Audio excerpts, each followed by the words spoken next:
Oke Mas Bro, kali ini kita coba kritik saudara-saudara Aswaja kita ya.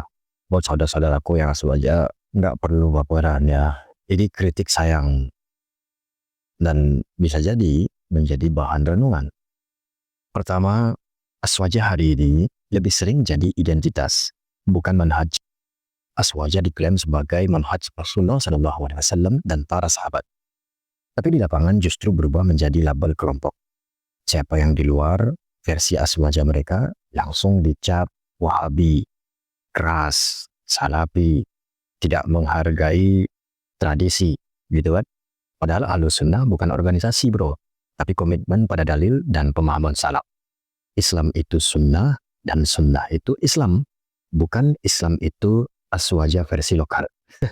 Yang kedua, selektif dalam hadis. Hadis bid'ah dihindari, hadis tradisi digemborkan, gitu kan?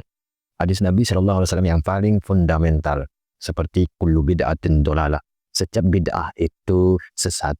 Hampir bro, tak pernah muncul di mimbar Aswaja. Kenapa? Karena bertabrakan langsung dengan tahlilan rutin, peringatan hari ke-3, 7, 40, 100, bertabrakan dengan ritual tanpa dalil sahih. Ironisnya bro, hadis dhaif tentang fadilah amalan justru dipromosikan habis-habisan. Ini bukan sikap Ahlus Sunnah bro, tapi Ahlul Intiqah. Ya, pemilih dalil sesuai selera. Yang ketiga, dalil kalah oleh tradisi ulama kami.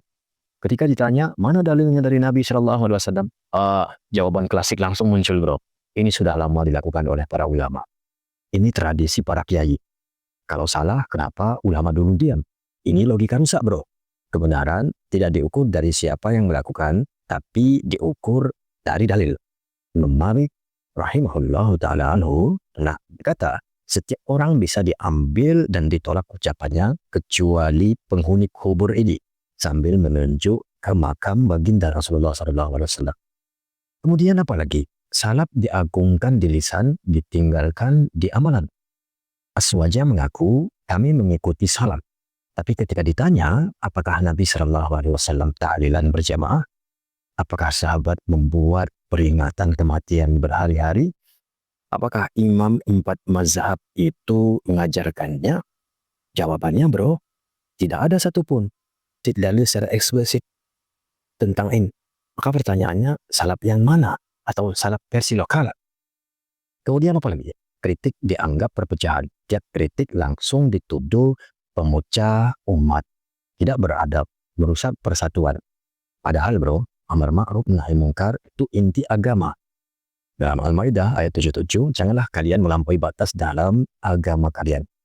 Kemudian yang keenam, taklid dibela mati-matian, ittiba dicurigai. Ironis bro, taklid bermazhab, ittiba ke hadis sahih dibilang Wahabi.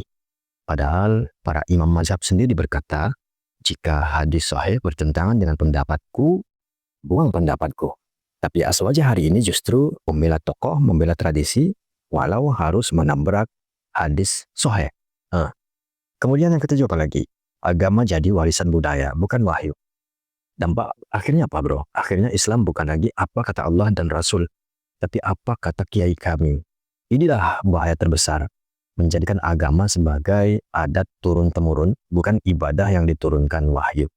Kalau kita lihat dalam surah Al-Baqarah ayat 170, kami hanya mengikuti apa yang kami dapati dari nenek moyang kami. Ayat ini turun untuk membantah logika Aswaja model begini bro. Bukan untuk membenarkannya, tapi membantah logika yang model begini. Jadi mengaku Ahlus Sunnah tidak otomatis berada di atas kebenaran. Siapapun menolak dalil sahih demi tradisi sejatinya sedang menjauh dari sunnah. Meskipun lisannya penuh dengan kata Aswaja. Karena Aswaja itu bro, kata Nabi SAW, yang aku dan para sahabatku berada di atasnya, kata baginda Rasulullah SAW. Barakallahu fikum.